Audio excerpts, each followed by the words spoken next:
الرحیم آج کے درس میں ہم یہ بیان کریں گے کہ گستاخ رسول کا توبہ کرنا اور معافی طلب کرنا اور معافی طلب کرنے کے بعد اس کی معافی قبول کی جائے گی یا نہیں، اور اس طرح گستاخ رسول کی توبہ نکالنے کے بعد اس کی توبہ قبول ہے کہ نہیں، تو اس پر بات کریں گے۔ مرتد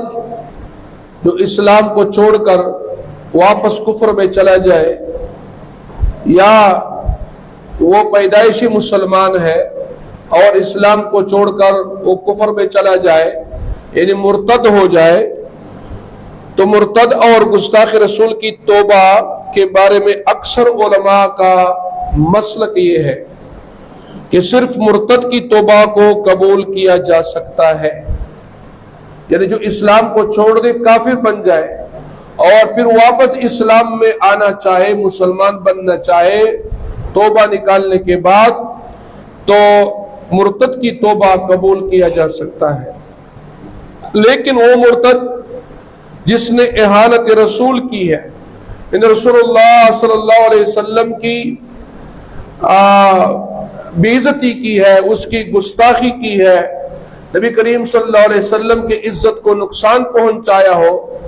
تو ایسا مرتد جس نے رسول اللہ صلی اللہ علیہ وسلم کی گستاخی کی ہو، تو اس کی توبہ قطعاً قبول نہیں کی جائے گی۔ اس کا وجہ یہ ہے کہ انبیاء کرام علیہ السلام،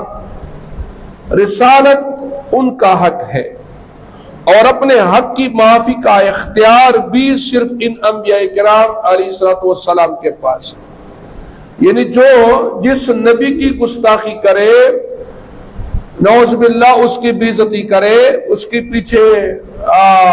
ایسی بات کرے جس سے نبی کریم صلی اللہ علیہ وسلم کی عزت کو نقصان پہنچتا ہو، تو ایسے شخص کو جب وہ توبہ نکالے تو اس کی توبہ قبول نہیں کی جائے گی، اس لیے کہ رسالت انبیاء کرام علیہ السلام کا یا اس نبی کا جس کی انہوں نے گستاخی کی ہے، اس کا حق ہے، اور ان کے وفات کے بعد کسی کو یہ حق حاصل نہیں کہ انبیاء کی توہین کرنے والے، ان کی عزت و ناموس کو مجروح کرنے والے کی توبہ قبول کر دیں۔ لہذا اس وجہ سے بعض علماء کا مسلک یہ ہے کہ جو مرتد توہین کرنے والا ہو تو اس کی توبہ قبول نہیں۔ بعض علماء نے توبہ کے بعد اس کی سزائے موت کو ٹالنے کا فیصلہ صادر کیا ہے، لیکن اس شرط پر کہ وہ توبہ حقیقی توبہ ہو، ایسا توبہ نہ ہو کہ صرف زبان پہ، بلکہ حقیقتاً اس نے توبہ نکالا ہو، تو ایسے گستاخ کی توبہ بعض علماء فرماتے ہیں قبول کی جائے گی، اور یہ مرتد دل سے توبہ کرے، کیونکہ جرم اس کا بہت بڑا ہے، بہت بڑا جرم ہے۔ جو نبی کریم صلی اللہ علیہ وسلم یا کسی بھی نبی کی گستاخی کرے تو یہ اتنا بڑا جرم اور بہت بڑی گناہ ہے، لہذا وہ توبہ بھی بہت بڑی توبہ نکالے گا اور دل سے نکالے گا، لہذا توبہ بھی اسی درجے کے ہونا چاہیے۔ چونکہ قرآنی آیات اور احادیث مبارکہ سے یہ بات ثابت ہوتی ہے کہ یہ شخص اسلام سے نکل کر مرتد ہوا ہے، یعنی گستاخی کرنے سے یہ شخص اسلام سے نکل کر، ایمان سے نکل کر، مرتد ہو کر کفر میں چلا گیا ہے،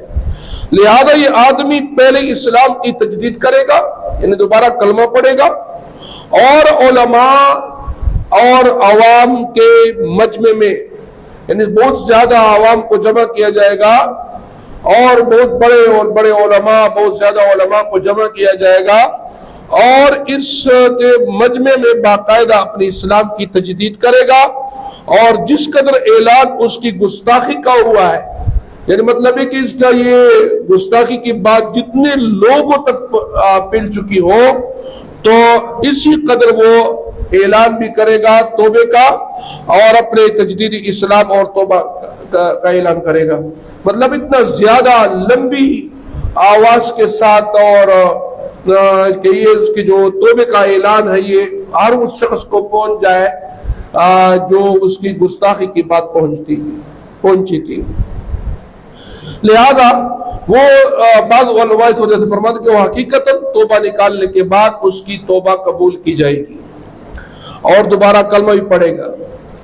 توبہ نام ہے 3 چیزوں کی، یعنی مطلب یہ کہ اس کے توبے میں یہ 3 شرطیں ضروری ہیں. وہ ان تینوں شرطوں کے ساتھ توبہ نکالے گا تو اس کی توبہ قبول کی جائے گی. یہ بعض علماء کا مسلک ہے. نمبر 1، گزشتہ گناہ پر انتہائی شرمندگی، یعنی جو گناہ اس نے کیا ہے، جو گستاخی اس نے کی ہے، اس سے رجوع اور توبہ کا کل عام اعلان کرے گا. یعنی آج کے زمانے میں لوگوں کے سامنے بھی جو موجود ہوں اس کے علاقے میں، اور باقی جو غیر موجود ہیں جو اس تک ان کی آواز نہیں پہنچ سکتی، وہ سوشل میڈیا کے ذریعے کرے گا. نیز جن جن علاقوں تک اس کی گستاخی کی خبر پہنچی ہے وہاں تک یہ اپنی توبے کی خبر بھی پہنچا دے، اور کل عام رسائل، اخبارات اور میڈیا کے سامنے اپنے گناہ سے توبہ کرے گا اور اپنے اس گناہ پر شدید شرمندگی اور ندامت ظاہر کرے. نیز لوگوں کے سامنے اپنی غلطی کا اقرار کرے گا اور جو گستاخی اس نے کی ہے اس کو بے دلیل اور بے ثبوت قرار دے کر لوگوں کے سامنے اس کا اقرار کرے گا کہ میرے پاس کوئی ثبوت نہیں تھا اور کوئی دلیل نہیں تھا اور میں نے اس طرح گستاخی کی تھی اور اس پر میں شرمندہ ہوں. اس طرح وہ لوگوں کے سامنے کرے گا. نمبر 2، دوسرا شرط، نہایت عاجزی اور گریہ وزاری سے اللہ تعالیٰ سے معافی مانگے گا. اس نے اللہ کے نبی صلی اللہ علیہ وسلم کو، یا اللہ تعالیٰ کے جتنے انبیاء کرام دنیا میں آئے ہیں ان سب میں سے کسی ایک کی گستاخی کی ہے یا سب کی گستاخی کی ہے تو وہ اللہ تعالیٰ سے بھی معافی مانگے گا، کیونکہ نبی جو ہوتا ہے وہ اللہ کا سفیر ہوتا ہے، اللہ تعالیٰ کا رسول ہوتا ہے، اللہ تعالیٰ کی احکامات اس کے بندوں تک پہنچانے والے ہوتے ہیں، اللہ تعالیٰ کے نافرمان بندوں کو اللہ تعالیٰ سے ملانے والے ہوتے ہیں. لہذا اللہ تعالیٰ اپنے نبی کی تکلیف پہنچانے سے اللہ تعالیٰ کو تکلیف پہنچتی ہے اور اللہ تعالیٰ بہت زیادہ غصہ اور خفا ہوتا ہے. لہذا یہ شخص دوسرے شخص کے شخص اللہ تعالیٰ کے سامنے بہت زیادہ گریہ زاری کرے گا اور اللہ سے معافی مانگے گا اور اپنے فعل پر حقیقی پشیمانی ظاہر کرے گا، شرمندگی ظاہر کرے گا. نمبر 3، آئندہ کے لیے ان گناہوں کے نہ کرنے کا پختہ وعدہ کرے گا کہ میں آئندہ اس طرح گستاخی نہیں کروں گا، بلکہ اپنے اس گناہ کی تلافی کے لیے ان انبیاء کرام علیہ السلام کے محاسن، بزرگی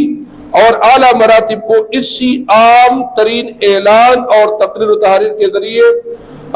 کرتے رہا کرے گا. یعنی مطلب یہ کہ ہر جگہ پہ، ہر جگہ، ہر موقع پر، ہر محفل میں،